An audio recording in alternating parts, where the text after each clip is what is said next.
27 নম্বর সমুরিয়া সমষ্টির বকো থানা সমুরিয়া নগরপাড়া সার্কেল তার আন্ডারত আমি মন্দিরে আনছি দক্ষিণ পাড়ার পরা আমি প্রতিবাদ সাব্যস্ত করলো এই কারণে 31 তারিখত যিটো ধুমুহা আমাক রাইজক যিটো ক্ষতিগ্রস্ত করিলে আমার কমসে কম 2 হতিক পৰিয়াল আছে দুখীয়া মানুহ আমি কৰ্ণাটক হায়দ্ৰাবাদত কাম কৰি খাওঁ এই ৰাইজে তাৰমানে এনেকুৱা পৰিস্থিতি কৰি আছে মোৰ নিজৰে 2-3টা ঘৰ আছিল একেবাৰে বিনষ্ট কৰি দিছে কাৰণ এতিয়া এই আই মাতৃসকলে আমাৰ কণ সৰু সৰু ল'ৰা ছোৱালী থাকিবলৈ ঠাই নাই ঘৰৰ ওপৰত টিন পাত নাই গতিকে আমি হিমন্ত মামাক এটাই অনুৰোধ জনাইছো যে আমাক ইমিডিয়েটলি আজিকালিৰ ভিতৰত এই মন্দিৰ আনছি দক্ষিণ পাড়াত আমাক সাহায্য লাগে আমাক টিন পাতৰ সহায় কৰক আপোনালোকে তো জানে এই গুৱাহাটী লোকসভা এমপি কিমান ইলেকশ্যন আহি আছে কিমান পাৰ্টি আহিছে আমাক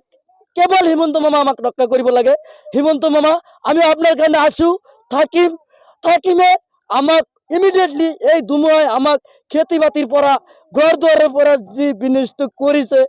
আমি এতিয়া আপনার ভৰিত চৰণত ধৰি আমি আপনাৰ পৰা ভিক্ষা মাগিছো ৰাইজৰ হৈ দুখীয়া হাই মাতৃসকলৰ পৰা ওই কণ সৰু সৰু ল'ৰা ছোৱালী লৈ এতিয়া আমি ঘৰত খাবলৈ নাই ক'বলৈ গ'লে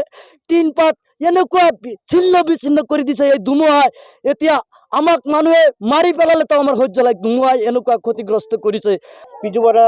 গাঁও পঞ্চায়তৰ অন্তৰ্গত ইমান তাৰমানে ধুমুহা ক্ষতিৰ হাতত হৈছে মানে ক'ব নোৱাৰা হৈছে এতিয়া মানে টিনপাতবিলাক ইমান ছিঙি পেলাইছে যাতে আমাৰ অসম চৰকাৰৰ মানে মাননীয় মুখ্যমন্ত্ৰীদেৱে মানে